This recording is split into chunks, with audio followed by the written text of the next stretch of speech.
تو 3 انعامات اللہ تعالیٰ نے اپنے حبیب صلی اللہ علیہ وسلم پہ کیے، جو اصل ٹاپک کی طرف دوبارہ ہم آ جاتے ہیں۔ پہلا انعام، آپ یتیم تھے، اللہ نے آپ کو ٹھکانہ دیا۔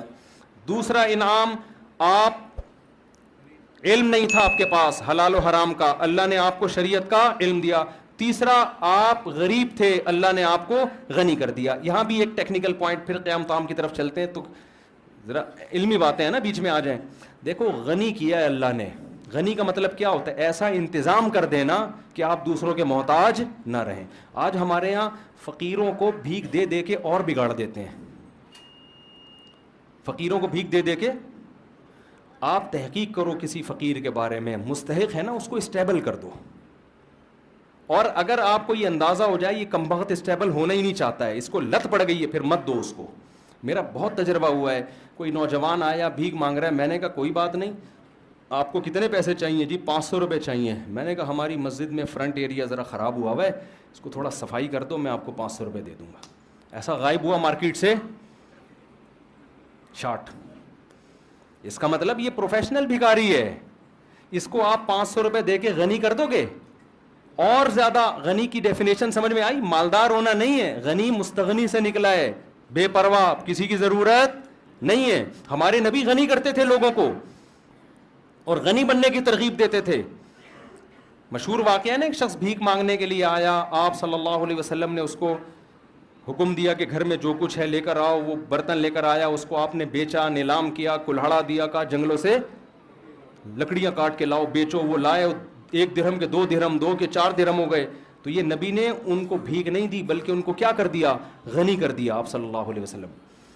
تو معاشرے میں ایسے لوگوں کو تلاش کیا کریں جو اسٹیبل نہیں ہیں اور ان کو پراپر غنی کرنے کی کوشش کریں۔ بھیک دے دے کے نوجوانوں کو بگاڑیں مت۔ وہ سٹے لگا، جب محنت کر کے پیسہ کمائے گا تو سٹوں پہ ضائع نہیں کرے گا، گٹکوں پہ ضائع نہیں کرے گا وہ۔ تو میں یہ عرض کر رہا تھا، اللہ نے اپنے حبیب صلی اللہ علیہ وسلم پہ 3 انعامات بتائے۔ یتیم تھے، ٹھکانہ دیا، غریب تھے، غنی کر دیا، اور علم نہیں تھا، اللہ نے آپ کو کیا دیا؟ علم۔ اللہ نے یہ 3 بڑے بڑے انعامات بیان کر کے اللہ نے نبی صلی اللہ علیہ وسلم کو حکم دیا کہ ان تینوں انعامات کا آپ شکر ادا کریں۔ ان تینوں انعامات کا آپ کیا کریں؟ شکر ادا۔ کیسے؟ ہم جب شکر ادا کرنا چاہتے ہیں ہم کیا کہتے ہیں؟ اللہ تیرا شکر۔ ہم سمجھتے ہیں شکر ادا ہو گیا۔ اللہ ہم پر کوئی انعام کرے ہم کہتے ہیں اللہ کا بڑا فضل ہے، ہم سمجھتے ہیں اس کا شکر ادا بولو ہو گیا۔ آواز تو سب کو صحیح آ رہی ہے نا؟ اتنا کافی نہیں ہے، یہ بھی ضروری ہے کہ منہ سے بول دیں کہ اللہ کا شکر ہے، لیکن اتنا کافی نہیں۔ اگر اتنا کافی ہوتا تو اللہ اپنے حبیب پر 3 انعام کر کے کہتا کہ اے نبی آپ شکر ادا کر دیں، زبان سے کیا کہہ دیں؟ الحمدللہ۔ نا نا نا۔ قرآن نے کہا آپ یتیم تھے، ہم نے آپ کو کی کفالت کا انتظام کیا، لہذا فَأَمَّا الْيَتِيمَ فَلَا تَقْهَرْ۔ اب کسی یتیم کو آپ کو دھکے دینے کی اجازت نہیں ہے، آپ کو یتیموں کی کفالت کرنی پڑے گی۔ سمجھ میں آ رہی ہے کہ نہیں آ رہی ہے؟ نعمت کا شکر یہ ہے کہ جو اللہ نے آپ پر انعام کیا وہی انعام آپ آگے پارسل کر دو۔ سمجھ رہے ہو؟ اس کی قدر کرو کہ میں یتیم تھا، اللہ انتظام نہ کرتا تو میرا کیا حال ہوتا۔ لہذا معاشرے میں اگر میرے رشتہ داروں میں کوئی یتیم ہوتا ہے تو میں نے بھی اس کے ساتھ احسان کرنا ہے۔ دوسرا، اللہ نے آپ کو شریعت سے بے خبر پایا، باخبر کر دیا، اس کا حکم دیا اما بنعمت ربک فحدث۔ رب نے جو آپ پر نعمتیں کی ہیں، علم کی نعمت خاص طور پر، اس کو آگے آپ نے بیان کرنا ہے۔ جو علم اللہ نے آپ کو دیا ہے اسے لوگوں میں تقسیم کرنا ہے۔ علم کی نعمت کیا ہے کہ اس میں بخل نہ کرے انسان، چاہے وہ دین کا علم ہو یا دنیا کا علم ہو۔ آج کسی سے اس کے بارے میں اس کے پاس کوئی نالج ہو، آپ لینے کے لیے چلے جائیں، بعض لوگ سخی ہوتے ہیں، بعض گھنٹہ لگا دو گے وہ آپ کو نالج نہیں دیں گے، اس کو یہ ڈر ہوتا ہے کہ یہ بھی نہ سیکھ جائے کہیں۔ تیسرا انعام اللہ نے کیا کیا؟ آپ مسکین تھے، غریب تھے، اللہ نے غنی کر دیا. لہذا وَأَمَّا السَّائِلَ فَلَا تَنْهَرْ، کوئی مانگنے کے لیے آئے تو اس کو دھتکارنا نہیں ہے. اس سے ہمیں کیا پتہ چلتا ہے بھائی اس آیت سے؟ کہ اللہ ہم سے یہ چاہتے ہیں کہ جس نوعیت کا اللہ نے ہم پر احسان کیا، ہم اسی نوعیت کا احسان مخلوق پہ کرنا شروع کر دیں. سمجھ میں آ رہی ہے بات کہ نہیں آ رہی ہے؟ جس نوعیت کا اللہ نے احسان کیا. اور یہ بات قرآن میں دوسری جگہ بھی ہے. قارون کے بارے میں موسیٰ علیہ السلام نے قارون سے کہا احسن کما احسن اللہ الیک، تجھے اللہ نے بے تحاشا دولت دی ہے، اتنی دولت کہ لتنوء بالعصبۃ اولی القوہ، ایک بہت بڑی جماعت اونٹوں پہ چابیاں لے کے چلا کرتی تھی خزانوں کی، اتنی زیادہ دولت دی ہے. تو جب تجھے اللہ نے اتنی دولت دی کہ تجھ پر احسان کیا ہے تو تو بھی اللہ کی مخلوق پر احسان کر. اگر کوئی دولت مند تاجر اپنی دولت پر سانپ بن کے بیٹھ جاتا ہے، بخل کرتا ہے، زبان سے کروڑہا گنا کہتا رہے کہ اللہ کا دیا میرے پاس بہت کچھ ہے، لیکن اللہ اتنی بات کو شکر ماننے کے لیے تیار نہیں ہے، اس کو اپنی دولت میں غریبوں پہ خرچ کرنا پڑے گا. سمجھتے ہو کہ نہیں سمجھتے ہو؟ تو میں اور آپ اللہ کے احسانات کے سمندر میں ڈوبے ہوئے ہیں، ہمیں دیکھنا ہے دائیں بائیں. سب سے بڑی نعمت جو ہمیں ملی ہے وہ توحید کی نعمت ملی. اللہ نے ہمیں مسلم گھرانے میں پیدا کیا. اس کا تقاضا یہ ہے کہ جو غیر مسلم ہیں ہم ان کو مسلم بنانے کی کوشش کریں. کذالک کنتم من قبل، اللہ نے صحابہ سے کیا فرمایا؟ جنگ میں صحابی رسول نے، ایک شخص آیا نا لڑنے کے لیے، تو جب وہ تلوار کی زد میں آیا تو اس نے فوراً کلمہ پڑھ لیا، تو صحابی رسول نے اس کو قتل کر دیا کہ یہ تو موت کے ڈر سے کلمہ پڑھ رہا ہے. ہمارے نبی کو علم ہوا، آپ صلی اللہ علیہ وسلم اتنا غضبناک ہوئے، فرمایا ہلا شققت قلبا، تم نے اس کے دل کو چیر کے کیوں نہیں دیکھا؟ تم کیسے کہہ رہے ہو کہ تلوار کے ڈر سے کلمہ پڑھا ہے؟ اس پہ قرآن کی آیت نازل ہوئی کذالک کنتم من قبل، اے ایمان والو تم بھی تو پہلے کافر تھے، اللہ نے اپنے فضل سے تمہیں کیا کیا؟ مسلمان بنا دیا. اب تم کسی کافر جو مسلمان ہو رہا ہے اس کے ساتھ ایسا سلوک کیوں کر رہے ہو؟ کیوں ایسا سلوک کر رہے ہو؟ تو اللہ نے آپ کو اسلام کی نعمت دی، اس نعمت کا تقاضا کیا ہے؟ اس اسلام کو دنیا میں پھیلانے کی کوشش کی جائے. اللہ نے آپ کو داڑھی رکھنے کی توفیق دی، اس نعمت کا تقاضا کیا ہے؟ کہ دوسروں کو بھی ہدایت کی کوشش کی جائے. اللہ نے آپ کو مال دیا، اس نعمت کا تقاضا یہ ہے کہ اس مال کو لوگوں میں خرچ کی، دوسروں کو بھی مالدار بنانے کی کوشش کی جائے. اللہ نے آپ کو کوئی خاص علم دیا، ہنر دیا، اس کو اپنے پاس رکھ کے مت بیٹھو، اس علم کو لوگوں میں ڈیوائڈ کرنے کی کوشش کرو. بخیل اور کنجوس آدمی کیا کرتا ہے؟ وہ کہتا ہے اگر میں نے لوگوں کو بتانا شروع کر دیا تو میرے پاس ہجوم کم ہو جائے گا. حقیقت میں ایسا ہوتا نہیں ہے. دنیا میں جس کو اللہ نے نعمت دی اس نے ڈیوائڈ کیا ہے نا، تو اس کے پاس اس نعمت کے خزانے بڑھنا شروع ہو جاتے ہیں اور آتے ہیں اس کے پاس خزانے. تو یہ 3 نعمتیں اللہ تعالیٰ نے بیان کی ہیں اور 3 نعمتوں کا شکر بیان کیا. تو ان 3 نعمتوں ہمیں تو ہزاروں اس کے علاوہ بھی ہیں، تو 3 کو تو ہائی لائٹ کیا جا رہا ہے. تو آج سے اس بات کا عزم کریں، محاسبہ کریں، بیٹھیں دیکھیں کون کون سے انعامات. ہم جو مصیبتیں ان کو تو سوچ رہے ہوتے ہیں، جو انعامات ہیں ان کو نہیں سوچتے. حضرت مولانا اشرف علی تھانوی رحمہ اللہ تعالیٰ کو ڈاکٹر عبدالحی صاحب رحمۃ اللہ علیہ تھے غالباً، انہوں نے خط لکھا اپنے شیخ کو نا، پیر و مرشد کو. خط کیا لکھا کہ حضرت یہ پریشانی ہے، یہ ڈاکٹر عبدالحی صاحب کا واقعہ ہے نا، پریشانی ہے، یہ پریشانی ہے، یہ پریشانی، آپ دعا فرمائیں دعا فرمائیں، یہ پریشانی یہ پریشانی. تو انہوں نے نیچے لکھا کہ بہت افسوس کی بات ہے کہ ساری پریشانیاں ذکر کر دیں، اللہ کی نعمتوں کا تذکرہ نہیں کیا. پہلے زمانے میں نا جو آپ کو اس طرح آپ کی اصلاح کرے اس کو پیر و مرشد کہا جاتا تھا. آج کل پیر و مرشد کا مفہوم ہی چینج ہو گیا ہے. آج کل پیر و مرشد کا مفہوم یہ ہے کہ یہ ہمیں بخشوا دے گا اور پتہ نہیں یہ روحانی ٹوپی ڈرامے کرے گا، جن چڑیل بھوت بگائے گا، اور الٹی سیدھی حرکتیں جو کر رہا ہو اس کو لوگ پیر و مرشد کہتے ہیں. تو سارا دن آپ بیٹھ کے تھوڑی دیر سوچیں گے نا، آپ کو لگے گا کہ اللہ کے آپ پر بے پناہ احسانات۔ میں اسلام آباد میں تھا، وہاں ایک شخص کے بارے میں پتہ چلا، کروڑ پتی آدمی ہے، بہت بڑا بنگلہ اس کا۔ ہمارے ایک دوست کی اس سے سلام دعا تھی، اس کی بینائی چلی گئی اور اس نے بہت کوشش کی، وہ بینائی واپس نہیں آئی۔ ایک دن وہ کہنے لگا اپنے اس دوست سے نا کہ ایک ٹھیلے والا بھٹے نہیں بیچ رہے ہوتے، جو بھٹا بیچ رہے ہوتے، تو اپنے دوست سے کہنے لگا، اس دوست نے مجھے بتایا کہ یار اگر یہ بھٹے والا میری ساری دولت بھی، اسلام آباد کا بنگلہ، میرا بزنس لے لے، یہ بھٹے کی ریڑھی مجھے دے دے اور آنکھیں دے دے، تو میں اس پہ تیار ہوں۔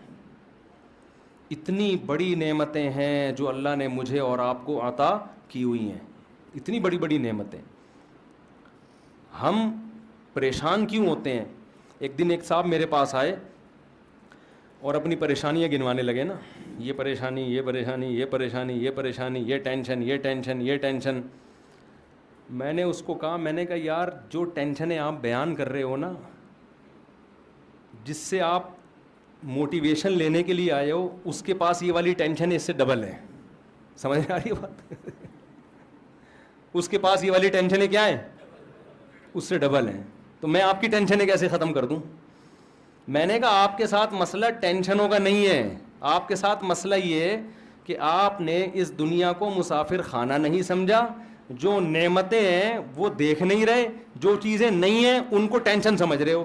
اور دنیا میں کوئی آدمی ایسا ہے کہ اس کی ساری خواہشات پوری ہو جائیں؟ بولو نا، دنیا میں کوئی ہو نہیں سکتا۔ وجہ کیا ہے؟ ام للانسان ما تمنا، قرآن کہتے ہیں کیا انسان یہ سمجھتے ہے جو تمنا کرے گا مل جائے گا؟ یہ تو ممکن نہیں ہے۔ یہاں ہم نے یہ دیکھنا کیا کیا ملا ہوا ہے، یہ نہیں دیکھنا کیا کیا نہیں ملا ہوا۔ لوگ یہ دیکھ رہے ہوتے ہیں، وہ ڈیفینس میں رہتا ہے، میں ناظم آباد میں رہتا ہوں، وہ بھائی تو یہ دیکھ، تو ناظم آباد میں رہ رہا ہے، وہ گندے نالے کے پل پہ رہ رہا ہے وہ بندہ فلاں، اور جو گندے نالے پہ رہتا ہے وہ دیکھے یار گندے نالے پہ گھر تو ملا ہوا ہے، اگلا تو فٹ پاتھ پہ سو رہا ہے۔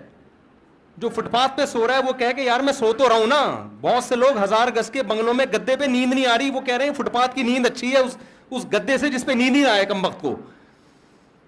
تو جب تک آپ اس دنیا کو مسافر خانہ نہیں سمجھتے اور آپ یہ نہیں سمجھتے کہ یہ میری، دیکھو رسول اللہ صلی اللہ علیہ وسلم نے فرمایا جس کو 2 ٹائم پیٹ بھر کے کھانا مل گیا اور سر چھپانے کی جگہ مل گئی، جسم کسی بڑی بیماری سے محفوظ ہو گیا، اللہ نے ساری دنیا کی دولت سمیٹ کے اس کو دے دی ہے۔ اب حدیث کا مفہوم کیا ہے؟ مطلب یہ نبی کے الفاظ نہیں، میں مفہوم سمجھا رہا ہوں۔ اب اگر یہ کہتا ہے نا میرے بھی ٹینشن، یہ اس کی اپنی بنائی ہوئی ٹینشن ہے، یہ اللہ کی طرف سے نہیں ہے، یہ تو ہوس ہے بھائی، ہوس کا تو دنیا میں کوئی علاج نہیں ہے۔ کتنے لوگ آتے ہیں میں بے روزگار ہوں، ٹینشن ہے، میں کہتا ہے تیرے کو صبح ناشتہ مل رہا ہے؟ ناشتہ تو مل رہا ہے۔ دوپہر کھانا مل رہا ہے؟ ہاں مل رہا ہے۔ رات کا کھانا مل رہا ہے؟ ہاں مل رہا ہے۔ سونے کی جگہ ہے؟ کہہ رہے ہیں ہاں ہے۔ کہہ رہے ابا کی صلواتیں بہت سننے کو ملتی ہیں، بس یہ ٹینشن ہے۔ تو میں نے کہا 2-4 ٹینشنیں تو ہونی چاہیے نا زندگی میں، یہ والی ٹینشن بھی ختم ہو جائے پھر تو اور جنت میں چلا گیا نا۔ تو ایک ٹینشن برداشت کر لے، فری پھوکٹ کا تجھے پراٹھے مل رہے ہیں صبح کے، فری پھوکٹ کا تجھے ابا کے خرچے پہ کیا مل رہا ہے، بھلے صلواتیں سن کے مل رہے۔ بھیکاری کو آپ 2 روٹی 2 گالیاں دے کے، وہ کہے گا 2 اور دے دے، 4 گالیاں اور لگا دے ساتھ میں، کیونکہ بھیکاری کو اندازہ ہے کہ 2 پراٹھوں کی کیا، میرے منہ سے روٹی نکلتی نہیں ہے، لفظ نکلتا ہے پراٹھا ہی نکلتا ہے، پتہ نہیں کیوں۔ کیونکہ جب بھی باہر دنیا میں ٹریولنگ ہوتی ہے نا سب کچھ ملتا ہے، کراچی کے ہوٹل کے پراٹھے نہیں ملتے۔ ابھی میں سعودی عرب سے آیا ہوں کل، نہیں مزہ آیا یار، پراٹھے نہیں تھے، تو اس لیے میرے منہ سے روٹی کا لفظ نکلتا ہی نہیں ہے۔ تو بھیکاری کو آپ جس کے پاس کچھ بھی نہیں ہے، آپ اس کو موٹی موٹی گالیاں دے کے 2 پراٹھے پکڑا دو، غصہ کرے گا وہ؟ پھر بھی شکریہ ادا کرے گا، اس لیے کہ وہ اپنے آپ کو اس کا بھی مستحق نہیں سمجھتا۔ اور جو گھر میں بیٹا ہوتا ہے نا کروڑ پتی باپ کا، وہ سمجھتا ہے سارا میرا ہے، میں اس کا مستحق ہوں، مجھے یہ بھی چاہیے، مجھے یہ بھی چاہیے۔ او بھائی تو سمجھ کہ میں مسافر خانہ ہے، اللہ نے مجھے بڑے باپ کے گھر میں پیدا کر دیا، یہ میرا احسان نہیں، کس کا احسان ہے؟ اللہ کا احسان ہے۔ جو مل رہا ہے گریوی میں کھاؤ، اس پہ اگر ابا صلواتیں سنا کے، ابا پھر بھی مجھے اپنا بیٹا ہی سمجھ رہا ہے، کوئی بات نہیں ابا 2 گالیاں اور، لیکن رات کو گھر سے نہیں نکالنا مجھے، آپ سمجھ رہے ہیں نا؟ سنا کرو ابا کی گالیاں، اس پہ ثواب ملتا ہے، خدا کی قسم برداشت پہ ثواب ملتا ہے، باپ کی پیشانی پر محبت سے دیکھنے پر حج عمرے کا ثواب ملتا ہے۔ تو ایسے ہی تھوڑی مل جاتا ہے یہ.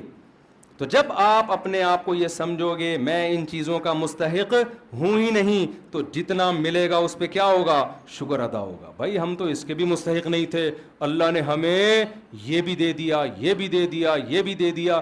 تو ہم تو یہ چیز بتاتے ہیں لوگوں کو کہ بھائی, وہ اکثر ایک میں واقعہ سناتا ہوں, بس یہ واقعہ بیان کر کے اپنی بات کو ختم کرتا ہوں. ایک نجومی کے پاس ایک آدمی گیا اور اپنی ہاتھ دکھائی. نجومیوں کو آتا واتا کچھ نہیں ہے لیکن ویسے ہی لوگ چلے جاتے ہیں. تو نجومی نے ہاتھ دیکھ کے کہا کہ بھائی 10 سال تک, وہ غریب آدمی تھا, نجومی نے کہا 10 سال تک تم غریب کے غریب ہی رہو گے. یہ بڑا خوش ہو گیا کہ 10 سال بعد کیا ہوگا, بھارے نیارے ہو جائیں گے. اس نے کہا 10 سال تک غربت کی پریشانی تمہیں اور رہے گی. یہ خوش ہو گیا, چلو 10 سال کے بعد. اس نے کہا پھر کیا ہوگا, اس نے کہا پھر تمہیں عادت ہو جائے گی. پھر کیا ہو جائے گی, عادت ہو جائے گی. تو میں بے روزگاروں سے کہتا ہوں روزگار تلاش کرو, نہیں مل رہا اسی کو انجوائے کرو. آپ بے روزگاری کا جو مزہ ہے وہ روزگار میں نہیں ہے, حقیقت ہے. اس سے برداشت پیدا ہوتی ہے انسان کے اندر. تلاش کرو روزگار, سست بن کے نہ بیٹھ جاؤ. جب کوئی پریشانی آئے, دنیا کیا ہے, مسافر خانہ, فنا ہونے کی. یہاں بڑے بڑے خوشحال لوگ آئے, وہ چلی گئی 96 سال میں یار, ہیں بھائی 96 توپوں کی, 96 میں گئی 98 میں گئی ہے, 96 سال میں 96 توپوں کی سلامی دی گئی ہے اس کو. اب فرض کر لو میں اور آپ, اگر ہم تو برطانیہ کے ویزے کے لیے ترس رہے ہوتے ہیں نا, مل جائے تو بڑے خوش. اس کو ویزا نہیں ملا, برطانیوں کی ماں تھی وہ, برطانیوں کا باپ تھا وہ. ہمیں اگر برطانیہ کا باپ بنا دیا جاتا تو 96 سال کے بعد بھی ہمارا وہی حشر ہونا تھا جو ملکہ برطانیہ کا ہوا ہے. تو یار نتیجہ تو سب کا ایک ہی جیسا ہے نا. پائپ کے منہ میں بیٹھو یا پائپ تمہارے منہ میں ہو, رزلٹ ایک ہی ہے. جب رزلٹ وہی نکل رہے ہیں بھائی اس کا, تو کیا ہے یار, جس نے زیادہ سموسے کھا لیے, جس نے 2 پراٹھے کھا لیے, جس نے نہیں کھایا, جو روزگار ہے, جو بے روزگار ہے, تھوڑے دنوں کی کہانی ہے. رزلٹ کیا ہونے والا ہے, ایک جیسا. قبرستان جایا کرو, ڈیفینس کے تو خاص طور پہ جایا کرو قبرستان. بڑے بڑے لوگ یہاں نیچے دفن ہوتے ہیں, تو جا کے دیکھا کرو یار, یہ فلاں کا بنگلہ, یہ فلاں کا بنگلہ. ابھی ایک دفعہ میں جب گلشن اقبال میں رہتا تھا نا پہلے, تو میں گھر تلاش کر رہا تھا گلشن اقبال میں. تو کسی نے مجھے کہا یہاں بڑا VIP سا قبرستان ہے. میں نے کہا یار قبر میں جانے کے بعد نہیں پتہ چلتا کہ VIP ہے یا اورنگی ٹاؤن کا قبرستان ہو, گندے نالے کا قبرستان ہو, یا ڈیفینس کا. اندر سے سارے کیا ہوتے ہیں, جتنے کیڑے ایک غریب رکشے والے کی لاش پہ ہوتے ہیں اتنے ہی میرے بھائی معذرت کے ساتھ ڈیفینس والوں کی لاش پہ بھی اتنے ہی کیڑے ہوں گے. تو یہ ڈیفینس آپ لوگ رہتے ہو نا, یہ زیادہ یہ 2 ٹکے کی خدا کی قسم رہو آپ, ایسا نہ چھوڑ کے آپ گندے نالے چلے جاؤ, یہ مطلب نہیں ہے. کیونکہ وہاں جاؤ گے تو جلدی قبرستان جانے کا چانس ہوگا, وہاں ڈینگی وینگی نالوں میں بہت پھیلا ہوا ہے آج کل. تو لیکن حقیقت یہ ہے کہ 2 ٹکے کی ویلیو, ان چیزوں سے دل لگانے کی بالکل کوشش مت کرو. ان کی حیثیت صرف اتنی ہے کہ ٹرین میں آپ سفر کر رہے ہو, آگے اسٹیشن پہ آپ نے اتر جانا ہے, کوئی دروازے پہ لٹک کے جا رہا ہے, کوئی نیچے بیٹھ کے جا رہا ہے, کوئی اکانومی کلاس میں جا رہا ہے, اور کوئی بزنس کلاس میں جا رہا ہے. آگے جا کے سارے کیا ہو جاتے ہیں, دنیا میں تو پھر بھی برابر نہیں ہوتے. بزنس کلاس والے کو ذرا پروٹوکول کے ساتھ لینے کے لیے آئے, لیکن اللہ کے ہاں آگے جا کے سب کا اینڈ کیا ہے, برابر, ختم, فنش. تھوڑے دن کی کہانی ہے. اور یہ ملکہ برطانیہ کا بار بار سوچا کرو یار, 96 سال میں 21 تو اس کو 96 توپوں کی, میں نے خبر سنی 96 توپوں کی سلامی. یار توپوں کا کتنا خرچہ کرا دیا اس نے. اللہ یہ بھی پوچھے گا یہ تیرے باپ کے پیسوں سے جو یہ توپیں جو ہے نا تیرے اوپر خرچ ہو رہی ہیں, یہ تو قوم کا پیسہ ہے. اللہ پوچھے, اللہ تو ایک ایک چیز کا حساب لے گا کہ 96 تو 1 مہینہ تک تو رہی ہے. کتنے دن جنازہ دفنایا گیا, کتنے دن بعد ہیں پتہ نہیں, 18 دن تک. اتنے پھول, اتنے پروٹوکول, اتنے یہ سارا خرچہ ہوا ہے. یہ قبر میں نکلے گا خرچہ. اللہ پوچھے گا انسانوں, ہم وصیت کرتے ہیں ہمیں ایسا پروٹوکول, اول تو ہم کو یہ اتنی بڑی چیز نہیں ہے, اگر بن بھی گئے نہیں بھائی ہمیں نہیں چاہیے. ہمیں حضرت ابو بکر نے کیا وصیت کی تھی, نیا کفن بھی مت دینا. حضرت ابو بکر کی ویلیو تو بہت بڑی تھی نا, لاکھوں مربع میل کے حکمران تھے. عمر پہ حکومت کی ابو بکر نے, جن کے ماتحت عمر اور ابو ہریرہ اور ابن مسعود جیسے لوگوں, کتنا بڑا حکمران ہوگا. وصیت کر رہے ہیں میں جب مر جاؤں تو مجھے پرانے کپڑوں میں دفنانا, نیا کفن مجھے مت دینا. نئے کپڑے زندہ لوگوں کے لیے ہیں, جانے والوں کے لیے نئے کپڑے نہیں ہوتے. وہ سمجھتے تھے بھائی یہ مسافر خانہ ہے. تو غیر مسلموں کی چیزوں سے متاثر مت ہو خدا کا واسطہ. ملکہ برطانیہ سے ہمیں کوئی وہ نہیں ہے, کوئی چڑ نہیں ہے, کوئی میرا کلپ بنا دے ملکہ برطانیہ کے خلاف, وہ تو سب کے ساتھ ایسا ہی ہوتا ہے, وہاں یہی پروٹوکول ملتا ہے. لیکن میں تو آپ کو اسلام اور غیر اسلام کا فرق بتا رہا ہوں, ملکہ برطانیہ اور اسلام کا فرق نہیں بتا رہا آپ کو, ہماری ملکہ اور ان کی ملکہ کا فرق نہیں. ہمارے ہاں تو ملکائیں جاتی ہیں تو وہ دفنانے کے لیے چیز, ہماری ملکہ تو بے نظیر بھٹو تھی نا,